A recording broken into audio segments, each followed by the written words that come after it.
Enredos patrocina este espacio. Amigas e amigos, aquí comeza unha semana máis o Xornal Escolar.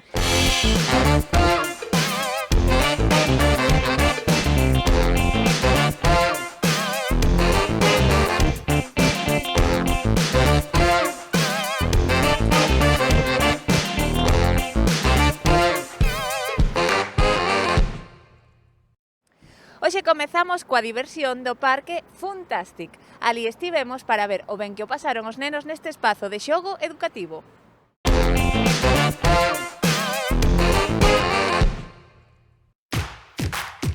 A segunda edición do Salón Funtastic encheu Expo Ourense de diversión centrada nos máis novos. Impulsado pola Deputación de Ourense e a Xunta de Galicia, este espazo ofreceu un universo de experiencias educativas e divertidas para todas as idades. As súas actividades centráronse en buscar a formación e a práctica deportiva da cidadanía, promovendo valores como a sostenibilidade, o consumo responsable, a igualdade ou a participación activa. Dende a organización sinalaron como principais novidades a área de mercar con sentido dedicada ao comercio ético, local e consciente ou a zona de orientación Galicia Máxica. Destacou na diversión o hinchable Extreme Run de 600 metros, o que se suma á ampliación do gran hinchable Gincana do ano pasado. Entre os obxectivos da organización estaba superar as 10.000 visitas da primeira edición. O que sí que superaron foi a diversión da primeira edición de Funtastic, que un ano máis converteuse nun referente da diversión educativa para os máis novos da provincia.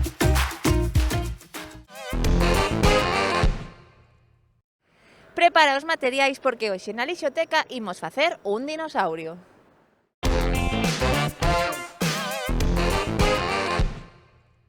Para facer este divertido dinosaurio necesitaremos 2 pinzas da roupa, un prato de papel, pintura e unha brocha, tesoiras, uns olliños decorativos, un rotulador negro, a nosa pistola de silicona e unha cartolina da cor que ti prefires. O primeiro que faremos será coller o prato de papel e pintalo dunha cor moi alegre. Nos escollemos o amarelo.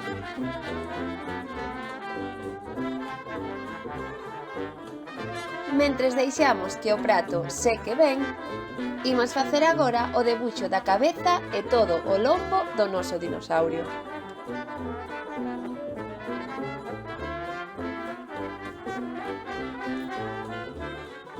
Recórtao con coidado para que che quede ben xeitoso.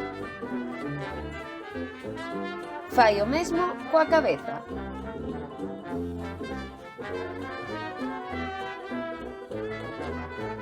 Imos agora colocarlle uns olliños decorativos para que o noso dinosaurio vexa ben. Ponlle un por cada lado e píntalle un gran sorriso. Cando o prato estea seco, dóbrao pola metade e vai pegando con silicona cada cousa no seu sitio, a cabeza nun dos lados e segue con todas as púas do lombo do dinosaurio. Ponlle no final unha cola e colle as 2 pinzas para facer as patas do noso dinosaurio. Mira que chulo queda, así que xa sabes, mansa obra. E hoxe nas recomendacións dos nosos lectores imos coñecer as aventuras de Policán.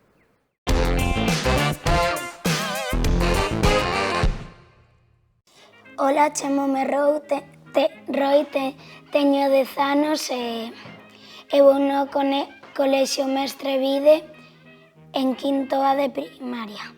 Vou a presentar o libro Policán, que va dun perro e un policía que tuve que o seu enemigo, Perico, puxo unha bomba e tiñan que desactivala. Pero o home, o policía, se confundiu porque o perro ladrou pensando que dixo un color, pensando que o policía dixo o policía pensou que o perro dixo un color, pero o cortou e despois dixo, pero os perros non son daltónicos. Me gusta moito este libro, porque é un tipo cómic, e me gustan moito os cómic, vai de moitas aventuras, é moi longo. É unha colección de 12 libros, eu me leín 7, pero teño 5 porque 2 os collín prestados da Biblia. Porque pensamos máis e sabemos as palabras e non tenemos que concentrarnos máis nas cousas digitales. O Colexio Santo Ángel está de aniversario. Este curso cumpre nada menos que 100 anos e alí estivemos para ver como inauguraron o seu calendario de festividades.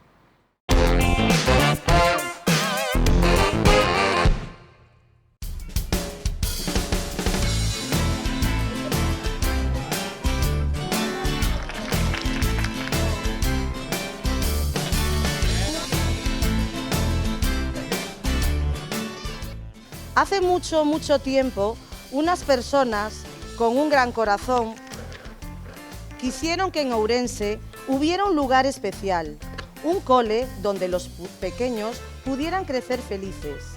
Así nació el Santo Ángel.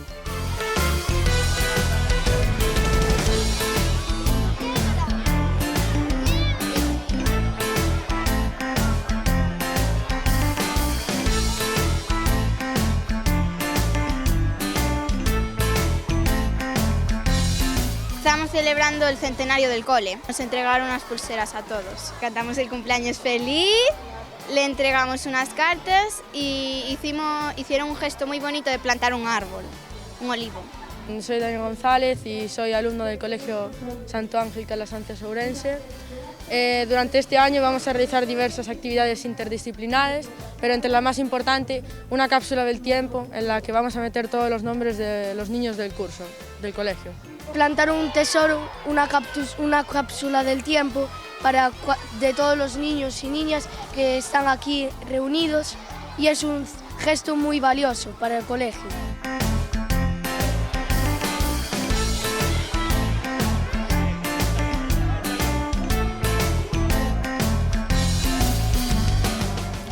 Al principio era solo la parte del castillo, pero el que estaba fundada por Angelita Varela. Pero ahora, hace 100 años, se fundó la parte del colegio y aquí han estado muchas generaciones, entre ellos mis abuelos o los padres de mi compañero Dani. Hoy celebramos un cumpleaños muy importante y vosotros sois los protagonistas. Sois quienes vais a continuar escribiendo esta historia con vuestras sonrisas, vuestras ideas y vuestra alegría. Por eso, hoy decimos todos juntos: ¡Feliz cumpleaños, Santo Ángel!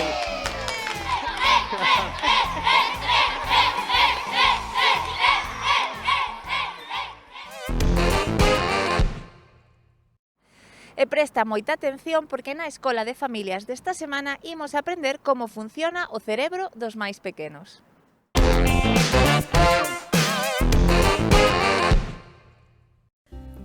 Hola queridos papis, el tema de hoy va a ser un tema distinto, no quiero hablar ya de tantas enfermedades y quiero que conozcáis cómo funciona el cerebro de vuestros hijos, sobre todo de los 0 a los 6 años, que es la etapa más importante del niño.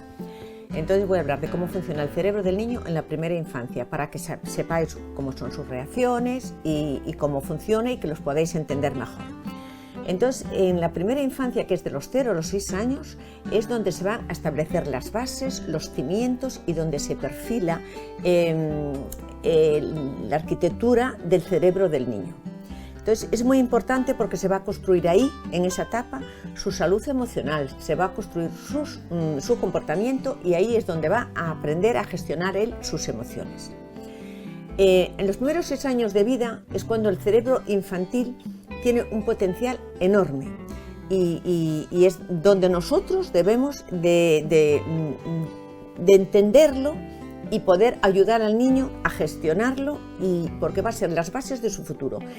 Ahí vamos a tener una parte genética, que es los genes que los padres, la familia aporta al niño, pero lo más importante es el medio en que se rodea, el entorno que se rodea. Eso es lo que va a hacer que forje su personalidad.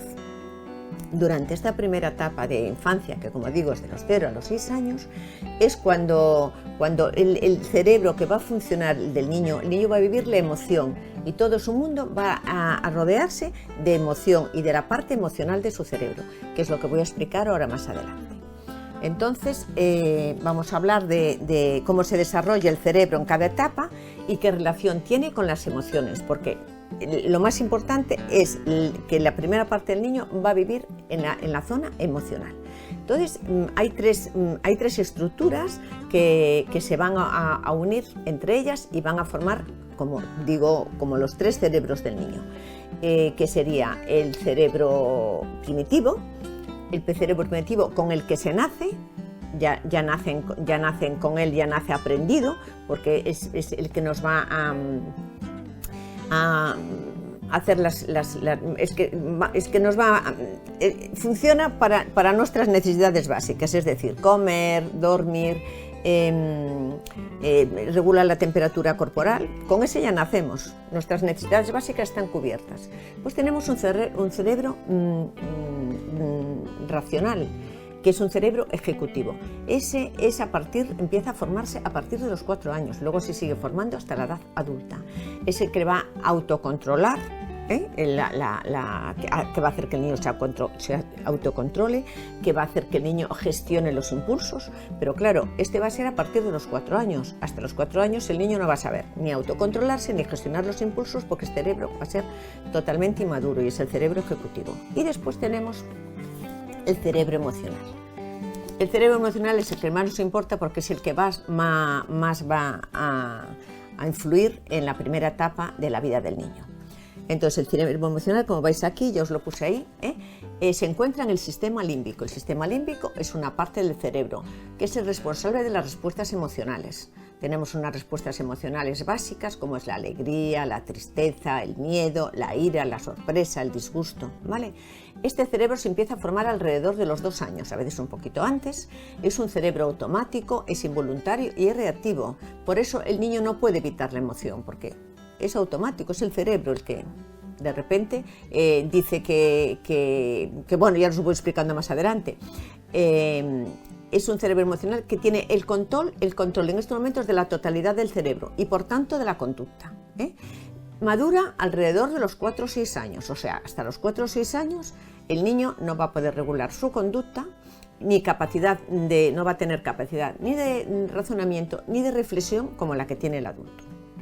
Si nosotros ponemos un límite a un niño, es decir, está en el médico y dices no puedes coger esa caja, el niño va a desarrollar o se le va a disparar, va a tener una reacción emocional fuerte, porque su capacidad de racionalizar que no lo puede coger o de controlar que no lo puede coger todavía no tiene capacidad de comprensión, él no lo puede entender porque su cerebro todavía es inmaduro. Entonces, por eso muchas veces vemos en los niños esa respuesta instintiva y visceral de lo quiero y no pueden razonar ni pensar. Tenemos que diferenciar entre lo que es una emoción que nace en el cerebro emocional, que es el sistema límbico, que es el automático, el involuntario y el inconsciente, y después la conducta. La conducta está en el cerebro racional, que es el voluntario, el perseverante y el consciente. Después vamos a hablar, os voy a explicar, y vamos a hablar de la corteza prefrontal y os lo voy a explicar lo que es. Si hacemos un pequeño repaso en el proceso de maduración del cerebro del niño, la neurociencia ha demostrado que la última región en madurar la tenemos aquí, la corteza prefrontal. ¿Dónde está la corteza prefrontal? Está en la parte superior del cerebro, está detrás de la frente. Es el encargado del autocontrol de los impulsos, de la atención y de la concentración. No se desarrolla completamente hasta la edad adulta. Cuando intentamos razonar con un niño, estamos recorriendo una parte del cerebro que es inmadura, que no razona ni comprende, porque no está suficientemente madura. Si el niño coge un berrinche, pero su corteza prefrontal estuviese madura, se daría cuenta de que es inútil ese berrinche, se modificaría su conducta y diría, pues sí, no me tenía que haber cogido el berrinche por querer coger eso, porque no tenía sentido. Yo siempre pongo un ejemplo de esta parte emocional del niño y de estos berrinches que coge el niño. Cuando es como una olla a presión que está al fuego y entonces empieza a hervir lentamente, empieza a hervir, pero la tensión del niño va aumentando, su parte emocional va aumentando y de repente hierve.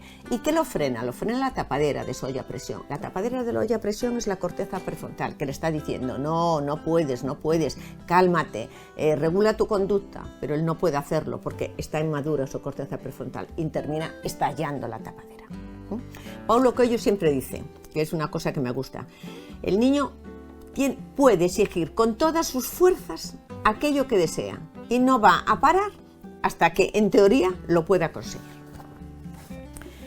Y ahora vamos a hablar de la amígdala, que es muy importante. ¿Qué ocurre a nivel neurocerebral cuando el niño tiene una rabieta? Entonces es lo que quiero explicaros. Una rabieta en el niño implica dos partes del cerebro y que está en el sistema límbico, que os estaba enseñando, en el sistema límbico.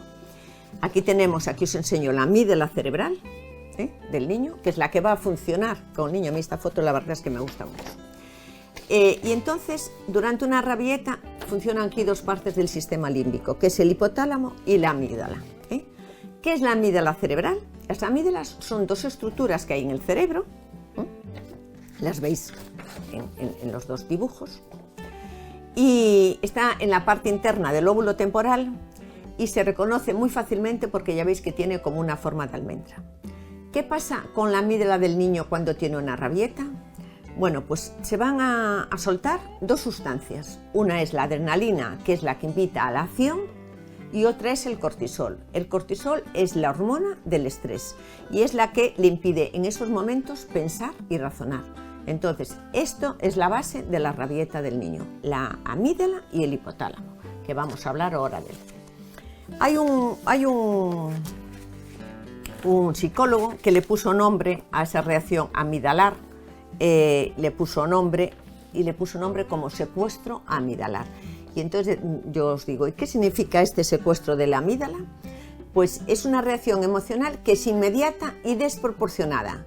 Ante un estímulo que el niño quiere esa caja y no quiero ni pensar. O sea, o por ejemplo puede ser ira en ese caso, o puede ser miedo. Aparece un perro y el niño tiene pánico a ese perro y ya se secuestra la amígdala, hay una reacción brutal, emocional. Yo a veces pregunto si alguna vez alguno se ha sentido arrastrado irremediablemente por una gran emoción que le ha hecho perder el control. Y no consigue que el cerebro pueda controlar esa emoción. Si eso es así, es que en algún momento se ha disparado la amígdala y hay un secuestro amidalar. Y son reacciones emocionales que son incontrolables. Durante el secuestro emocional, el cerebro racional, que es la parte lógica del cerebro, está inhibido, no puede funcionar, solo funciona el cerebro emocional, ¿vale? Y normalmente es algo que se dispara y no se puede controlar. Si la amígdala deja de enviar al cerebro esa sensación o de ira porque el niño quiere coger algo, o de miedo porque aparece un perro, por ejemplo, pues el perro se va, desaparece la respuesta emocional y entonces el niño ya vuelve a su emoción normal, ¿vale? Y se va el estrés. Y ya, por último, ya tenemos aquí el cerebro del niño descontrolado y también quiero decir, si os resulta familiar, si en plena rabieta el niño no es capaz de razonar, de escuchar, de entender o de dominar la emoción. Entonces, durante un berrinche, que ya puede ser pataleta, rabieta, le llamamos como queramos, el niño va a llorar desconsoladamente porque en esas lágrimas que el niño echa llevan cortisol, que ya hablamos antes, que es la hormona del estrés. Entonces, al soltar el cortisol, las lágrimas quitan el estrés que tiene el niño. Por eso es muy importante que lloren. Además veréis que cuando el niño llora mucho, después el cortisol se va en las lágrimas, el estrés se va en las lágrimas y el niño queda tranquilo. Entonces es muy importante saber esto, porque ayuda a liberar al niño de tensión y de ansiedad. Les relaja y les tranquiliza. Si después estimulamos la oxitocina, que es la hormona del amor, de los abrazos, del cariño, de las caricias, esa hormona es la hormona que va a contrarrestar con el cortisol, que es la hormona del estrés. Entonces, si el niño, después de esa rabieta, nosotros lo cogemos, lo acariciamos, le damos cariño, le damos amor, entonces va a bajar el cortisol, se va a equilibrar y el niño va a dejar de tener esa rabieta y ese impulso. Pois ata aquí chegamos no xornal escolar desta semana. Nos voltamos dentro duns pouquiños días, pero lembra que podes enviarnos os vídeos das actividades que fagades no teu cole ao enderezo xornalescolar@telemiño.com. Aquí vos agardamos. Chao!